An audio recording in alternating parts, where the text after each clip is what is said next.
గిరిజనుల కోసం ఎన్నో పోరాటాలు చేసిన కొమరం భీం 75వ వర్ధంతి ఇవాళ ఆదిలాబాద్ జిల్లా జోడేఘాట్లో అధికారికంగా వర్ధంతిని నిర్వహిస్తున్నారు. ఈ వర్ధంతికి తెలంగాణకు చెందిన 4 మంత్రులు హాజరవుతున్నారు.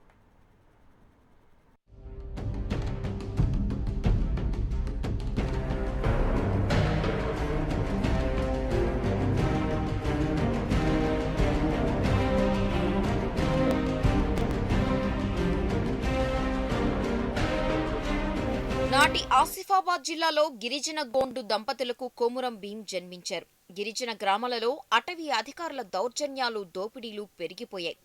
అటవీ ప్రాంతంలో పశువులను మేపుతుంటే నిజాం సర్కార్ పన్ను విధించింది. గిరిజనులు సాగు చేస్తున్న పోడు భూములను లాక్కున్నారు. ఈ దోపిడీని కొమురం భీం తీవ్రంగా వ్యతిరేకించారు. పన్ను వసూళ్లను ఆపేందుకు నిజాంకు వ్యతిరేకంగా ఉద్యమం చేపట్టారు. జంగల్ జమీన్ కోసం లడై చేసిన వంటి మన కొమురం భీం ఏ ప్రభుత్వాలు కూడా పట్టించుకోలేదు. మరి మన ముఖ్యమంత్రి గారు మొదటిసారిగా ట్రైబల్ మ్యూజియం కోసం 25 కోట్లు వెంటనే మంజూరు చేసి మరి ఇక్కడ పనులు కూడా స్టార్ట్ చేయడం జరిగింది. తర్వాత ఇక్కడ విగ్రహం నిలువెత్తున విగ్రహం పెట్టడానికి వాళ్ళ వారసులకు ఆర్థిక సాయం కుమ్రం సోనేరావుకు 10 లక్షల రూపాయలు కూడా ఇవ్వడం జరిగింది.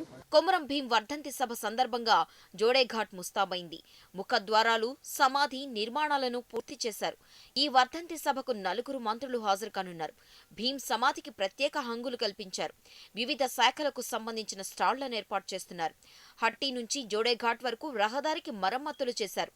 బాబేఝరీ నుంచి జోడేఘాట్ వరకు రహదారికి బీటీ పనులు పూర్తి చేశారు. గోండ్ అమరజీవి గోండ్ రత్న కొమురం భీం యొక్క 75వ స్మారక ఉత్సవంలో జోడేఘాట్లో తెలంగాణ రాష్ట్ర ప్రభుత్వము జరుపుకోవడము, రాష్ట్ర ప్రభుత్వము ప్రభుత్వ ఉత్సవంగా జరుపుకోవడము ఎంతో సంతోషించదగ్గ విషయము. దీనికి ఆదివాసులమంతా మేము ప్రభుత్వానికి, కేసీఆర్కు కృతజ్ఞతలు తెలుపుతున్నాము. గత సంవత్సరము 75వ వర్ధంతిలో కేసీఆర్ రావడము, జోడేఘాట్ని సందర్శించడము, దీనికి పర్యాటక కేంద్రంగా గుర్తించి స్మృతి వనము, మ్యూజియము ఇవన్నీ ఏర్పాటు చేసి ఫస్ట్ ఫేజ్ పూర్తి అయింది. ఇది చాలా సంతోషము. భీం సంస్మరణ సభ సందర్భంగా మంత్రులు పలు ప్రారంభోత్సవాలు చేయనున్నారు. పర్యాటక శాఖ ఆధ్వర్యంలో నిర్మిస్తున్న సమాధి ముఖద్వారంతో పాటు భీం డిమాండ్లైన జంగల్ జమీన్ల సూచకంగా నిర్మించిన 3 ఆర్చులను మంత్రులు కేటీఆర్, చందులాల్, రామన్న, ఇంద్రకరణ్ రెడ్డిలు ప్రారంభించనున్నారు. దర్శకుడు డి. సురేష్ కుమార్ చిత్రీకరించిన కొమరం భీం డాక్యుమెంటరీని ఇక్కడ విడుదల చేయనున్నారు. ఇటీవల జిల్లాలో మావోయిస్టుల కదలికలు పసిగట్టిన పోలీసులు అడవి మార్గంలో వెళ్లే జోడేఘాట్ సభకు భారీ బందోబస్తును ఏర్పాటు చేస్తున్నారు. అటవీ ప్రాంతంలో పండిన పంటలకు పన్నులు వేయడం నిజాం సర్కార్ దుర్మార్గ చర్యను కొమరం భీం నిరసించాడు. పశువుల మేత పన్ను కట్టవద్దని ఆదివాసులను చైతన్యపరిచారు. దోపిడీదారులు, పెత్తందారులను కొమరం భీం గెరిల్లా సైన్యంతో మట్టుబెట్టి నిజాం రాజుకు సవాల్ విసిరారు.